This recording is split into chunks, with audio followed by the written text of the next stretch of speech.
Accident है आम जो आउला हमरी गाड़ी सीधा से को केमिति हला को गाड़ी से अलगा गोटे गाड़ी आउला भाई ये राइडर राइडर ये पिला पिला टीवीएस राइडर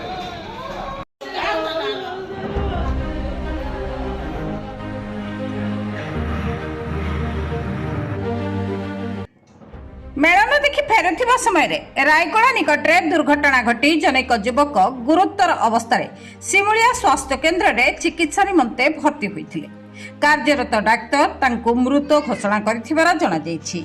सूचना अनुसार बालेश्वर जिला रायगड़ा अंचल गयाधर बारिक पुओ प्रशांत बाइक जोगे कुरुंटा मेलन देखि फेरुथिबा समय भारसाम्य हराई रास्ता को छिटिकी पड़ी गुरुतर होइथिले।